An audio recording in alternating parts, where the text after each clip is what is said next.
Well, welcome back and thank you for joining me to show you some more Photoshop effects and techniques. Today I'm going to show you how to create the Harley Davidson logo and the brush steel effect, as well as the 3D effects and lighting effects that I've used within that document. Let's start off with, just to let you know, the very first thing I did before is that I had actually created the Harley Davidson logo from scratch using InDesign. You can use Illustrator. I'm just a little bit more confident with InDesign, a little bit more familiar to me. So each individual object here is a vector image, and I'm only going to be using those images as masks in Photoshop to create the effects and the full logo. So I'm going to use a cut and paste method directly from InDesign into Photoshop, and both these programs work really well together using this particular type of creation. So the very first thing we need to do in Photoshop is to create ourselves a new canvas, and we're going to create the canvas 18 centimeters by 18 centimeters. We're going to use RGB colors, and we're going to use 300 DPI resolution. It's better to make a bigger logo, of course. Resolution's a lot better. So we're going to call this Harley Brushed, and now we've got ourselves our canvas. Now the very first thing to do is we need to work out how many layers we're going to be using in the brushed steel effect, because then we can create that brushed steel effect and we can create a few palettes that we can work with. So we're going to create first of all the shield, then the oblong banner. So there's two objects, and then we're going to bring the text and these borders here into the document. So that's, in total, we need 1, 2, 3 brush steel effects canvases that we can use. And you'll see what I mean as we go through the document. So the very first thing we do is we need to create ourselves a new layer, and we need to create the brush steel effect, which really is simple. We just fill the back using a background. I've chosen a background color of black. It's 100% black. Then we go to filter, we go to noise, add noise, and I've got here 131%, but you know, you can do that particular to your document. So I'm going to put it back to about there, about 138. And then we go to filter, we go to blur, and we want a motion blur. I've chosen again 155 because it's nice and fine. It looks nice and fine. If I reduce that, it'll look a little bit grainier, so we'll stick with 155.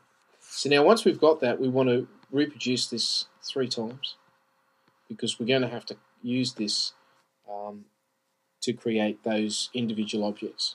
So once more, and I'll show you why we did that. It just saves you having to go through the process of creating the brush steel effect for each individual object. So now we want to create the shield first. So all we're going to do is go edit, copy. We're going to go back to Photoshop, and we're just going to go edit, paste. And just hit your enter button, and then that places that onto the document. Then we're going to grab our magic wand tool, and we're going to click inside that shield. Now we don't need that vector smart object anymore, so we're just going to get rid of that. We're just purely using it as a mask, so we can have a line that we can cut out. So we go up to select, inverse, and delete that out. And as you can see here, it's deleted out. If we take off the views from the others, you can see that it's been cut out. So now that the shield's done, we can go to our layer below that, go back into our document, and we grab the banner. We do exactly the same thing, edit, copy, edit, paste. Now just move that to the top of the layer stack. Just place it in the document. Layer stack. And I'm just going to take the view off the shield for now, since we're not using it. Now, with this particular one, we want to make that just a little bit smaller, because if you see here, there's a little bit of tearing on the side from using that motion blur, and we don't really want that in there. It's going to look a bit unsightly. So we just make it a little bit smaller, and we'll resize it back when we get back into the document. So we hit the Enter button, do exactly the same thing as we did before. Select it with the wand tool, get rid of the vector image since we don't need it anymore. Select, inverse, and delete out.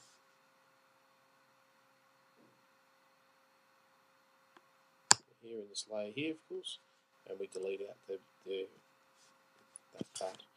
We just deselect that. So now, as you can see, we've got two parts of our image already there. And of course, what we want to do is we want to make that bring this back up to where it was. So it actually was almost to the full part of the image.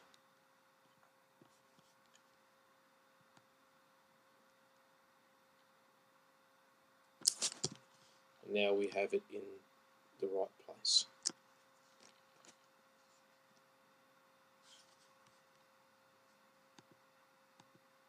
Okay. So now what we want also, we want that banner to be on the top of the layer stack. And now we can put our bevel effects within that now. So what we do is we go to do that, we go to Layer, Layer Style, go to Bevel and Emboss, and we're going to make the depth. And we're going to bring the size up just a little bit. You can play around with this and get the effect that you want. That's where we want it. We go to the top of the layer stack, we do the same thing.